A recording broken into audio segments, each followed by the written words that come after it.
नमस्कार। हम सुन रहे हैं मकर संक्रांति की द्वितीय कड़ी।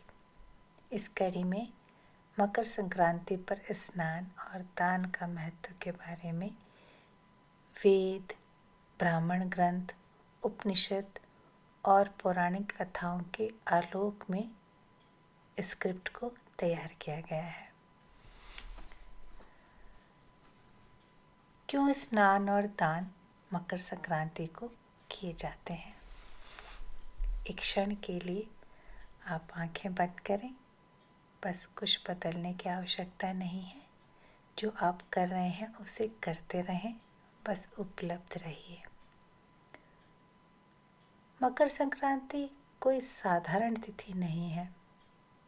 भारतीय जो मासिक फल बनता है वो चंद्रमा की कलाओं पर आधारित है, परंतु मकर संक्रांति एक ऐसा पर्व है जो सूर्य यानी सौर मासिक पे आधारित है, इसलिए प्रतिवर्ष एक ही तिथि को आता है। मकर संक्रांति कोई साधारण तिथि नहीं है। हम आगे बढ़ने से पहले ये जानते हैं मकर संक्रांति, इसे मकर संक्रांति क्यों कहते हैं।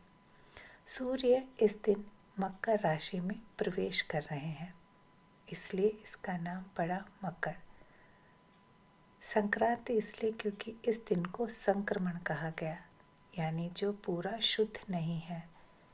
शुद्ध इसलिए नहीं है क्योंकि दक्षिणायन से निकलकर सूर्य उत्तरायण में जा रहे हैं और दोनों की संधि हो रही है, और इसलिए इसे संक्रमण कहा गया।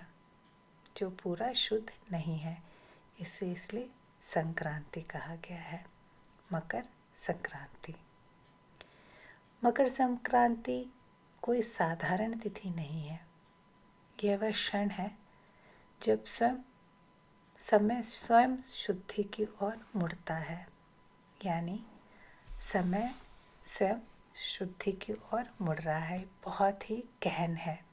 गहन इसलिए है कि दक्षिणायन यानी पितरों की और अपने कार्यों की शुद्धि और गहराई का समय होता है, और उसको समझने के पश्चात जातक जब उत्तरायण आता है तो उनमें से जो अशुद्ध है उसे छोड़ देता है और सिर्फ शुद्ध को लेके ही उत्तरायण की तरफ वो चल देता है। इसलिए इस दिन स्नान और दान केवल कर्म नहीं है, संस्कार बन जाते हैं, और ये संस्कार कालांतर में संस्कृति बन जाते हैं। इसलिए मकर संक्रांति के दिन दान और स्नान किया जाता है। सबसे पहले जानते हैं स्नान। इसका तात्पर्य है कि बाहरी शुद्धि से भीतरी शांति की तरफ प्रवेश। यह सिर्फ शरीर का स्नान नहीं है, यह उन सभी विचारों की शुद्धि का स्नान है जिन्हें हम इस दिन छोड़ रहे हैं, यानी उत्तरायण में हम जिन्हें लेकर नहीं जाएंगे, और स्नान उसका द्योतक है। और जब कोई भी जातक जब स्नान करता है तो शरीर पर शांति महसूस होती है, पवित्रता का अनुभव होता है। वैज्ञानिक कारण यह है कि उस समय पानी के जल तत्व जो हैं शरीर के रोम छिद्रों से शरीर में प्रवेश करते हैं और शरीर को शीतलता देते हैं। ठीक उसी भांति जैसे रेगिस्तान में बारिश हो जाए और जिससे मन में भी शांति महसूस होती है, यानी बाहरी शुद्धि से भीतरी शांति। वेदों में जल को कहा गया है आपः। वेदों में जल को कहा गया है आपः। हम बोलचाल की भाषा में जिनको बहुत सम्मान देते हैं उन्हें आप कहते हैं, और ये शब्द आपः से मिलता है। आपः का मतलब है जीवन का मूल, यानी जब हम बुजुर्गों और बड़ों और सम्मानियों को आप बोलते हैं, उसका तात्पर्य है कि आप हमारे जीवन का मूल हैं, क्योंकि आप इसे जीवन हमने देखा है। आप इसे इस जीवन को सजना, संवरना और संभालना सीखा है, इसलिए आप हमारे लिए जीवन के मूल हैं। अब इस बात का जो है प्रमाण मिलता है ऋग्वेद में। ऋग्वेद में स्नान और जल, यानी जल और आपः के बारे में लिखा गया है। आपः पुनन्तु पृथ्वीम, आपः पुनन्तु पृथ्वीम, तात्पर्य जल पृथ्वी को शुद्ध करता है। स्नान का अर्थ सिर्फ शरीर को धोना नहीं है, यह अतिरिक्त बोझ को उतार देता है।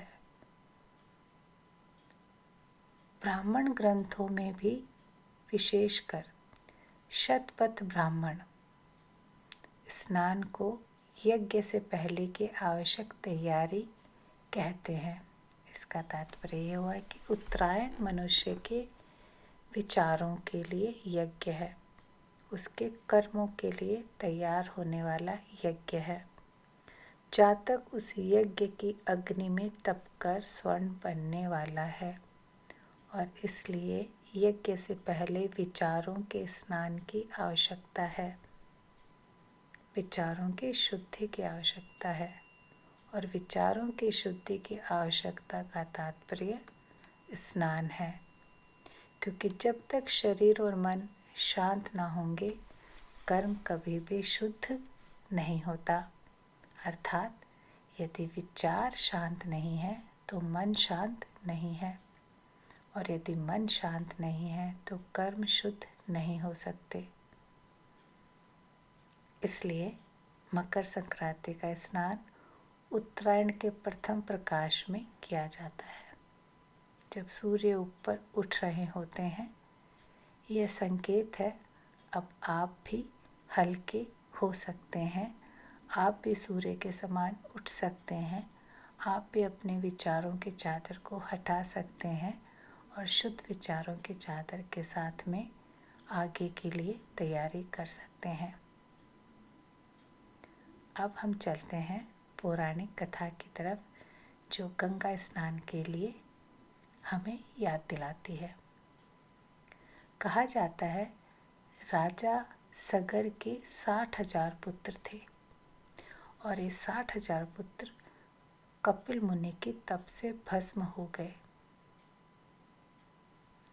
राजा भागीरथ ने गंगा को पृथ्वी पर उतारा ताकि पूर्वजों को मुक्ति मिल सके। मान्यता है कि मकर संक्रांति के दिन गंगा सागर संगम में स्नान 1000 यज्ञों के समान फल देता है। यह कथा हमें सिखाती है स्नान केवल शरीर के लिए नहीं, वंश और स्मृति की शुद्धि के लिए भी है। दान, अब हम बात करेंगे दान की। दान का तात्पर्य है पकड़ से मुक्त होना। यहाँ स्नान और दान का जो तात्पर्य सामान्य रूप से जीवन में देखा जाता है, उससे बिल्कुल ही भिन्न है। अब ध्यान हम दान पर लगाएंगे। वेदों में दान को कहा गया दंत, वेदों में दान को कहा गया दंत, जो दिया गया वही मुक्त करता है। दंत, जो दिया गया वही मुक्त करता है। आपः यानी जल, दंत, जो दिया गया वही मुक्त करता है। ऋग्वेद कहते हैं दानेन त्यागेन, दानेन त्यागेन, त्याग से ही विस्तार होता है। जब कुछ त्याग देंगे विस्तार होगा, जब मोह त्याग देंगे विस्तार होगा, जब मैं त्याग देंगे मोक्ष होगा। शतपथ ब्राह्मण में मकर संक्रांति जैसे संक्रमण काल में दान को कर्म बंधन ढीला करने का साधन बताया गया है। यानी जब कर्म का बंधन हम ढीला करते हैं, यह मकर संक्रांति में दान को द्योतक करता है, क्योंकि जब समय बदल रहा हो तो संग्रह नहीं विसर्जन शुभ होता है। और जब सूर्य दक्षिणायन से उत्तरायण में जा रहे हैं तो समय बदल रहा है। यह बहुत गहन है, ये विचारों की यात्रा है।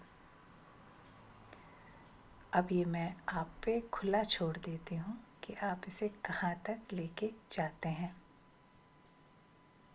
और इसीलिए पतंग और डोरी इस बात की द्योतक है कि हम अपने कर्मों को उड़ने दें, लेकिन उनको पकड़ के ना रखें, थोड़ी ढील दें ताकि वह स्वयं आकाश में उड़ने लगे। और जब कोई दूसरा हमारी पतंग को काटता है, इसका तात्पर्य यह है कि हम सदैव तैयार रहें अपनी बात का जो अहंकार हम मान के रखते हैं उसको क्षीण होते हुए देखने के लिए।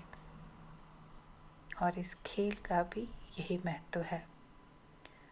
इस समय तिल का दान बहुत होता है और तिल के दान का एक रहस्य है।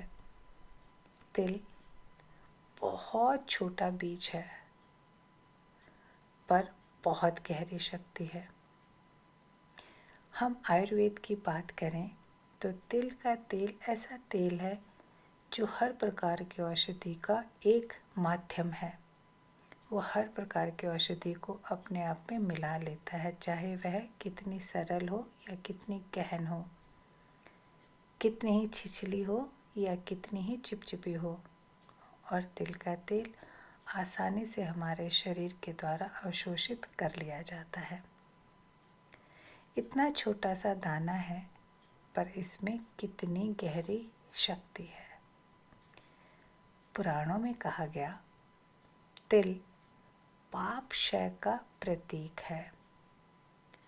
पाप अगर शरीर की बीमारी है, शारीरिक बीमारी है, तो तिल उसका क्षय करता है। इसलिए मकर संक्रांति पर तिल का दान किया जाता है ताकि ज़रूरतमंद को तिल प्राप्त हो। प्रारंभ से ही तिल की खेती और तिल का मूल्य दोनों ही सदैव सामान्य व्यक्ति की पहुंच से बाहर रहे हैं। वर्तमान में भी तिल का तेल अन्य तेलों से अधिक मूल्य पे बिकता है। इसका एक और गहरा भाव है। तिल का अर्थ है जो सूक्ष्म है पर बहुत प्रभावशाली है। अब हम दार्शनिक दृष्टि से देखते हैं, यानी उपनिषद की दृष्टि से। उपनिषद हमें याद दिलाते हैं, जो छोड़ा नहीं जा सकता वही बंधन बन जाता है। जो छोड़ा नहीं जा सकता वही बंधन बनता है। दान किसी और के लिए नहीं, यह अपने भीतर की पकड़ को छोड़ने का अभ्यास है।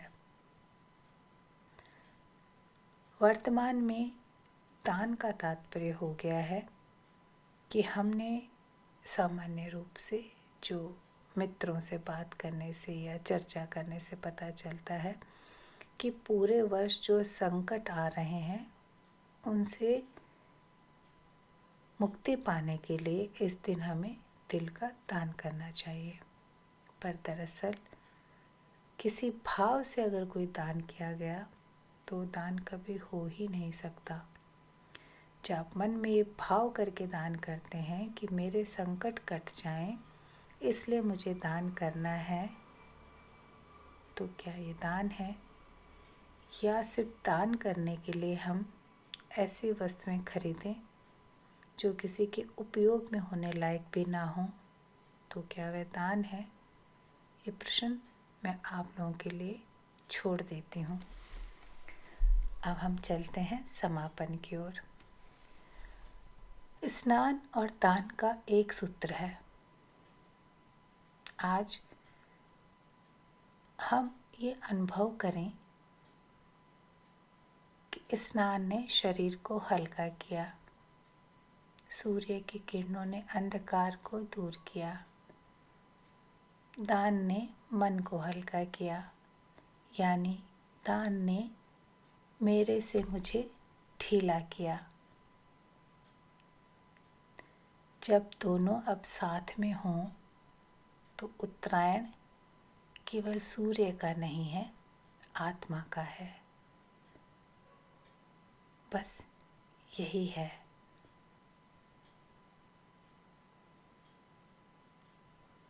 तो जब आप आंखें खोलें तो कुछ पाने की जल्दी ना करें। बस आज का दिन छोड़ने के लिए है। अब वो आप जानते हैं कि आपको क्या छोड़ना है, जिसे इस वर्ष आप आगे ले जाएंगे तो आपकी शारीरिक, मानसिक और आत्मा की हानि होगी। आत्मा वो साक्षी ना करे जो आप साक्षी नहीं करना चाहते। साथ ही अगर आप कोई दान करते हैं तो संकट से मुक्ति पाने के लिए ना कीजिए। ना ही ऐसी कोई वस्तु दान में करें जो लेने वाले के लिए बिल्कुल भी काम की ना हो। आप सुन रहे थे मुझे यानी मीरा को। ये वर्ष आपके लिए बहुत ही शुभदायी हो। आपके लिए ईश्वर से प्रार्थना है कि सदैव आप प्रसन्न रहें। मैं जल्दी मिलूँगी। नमस्कार।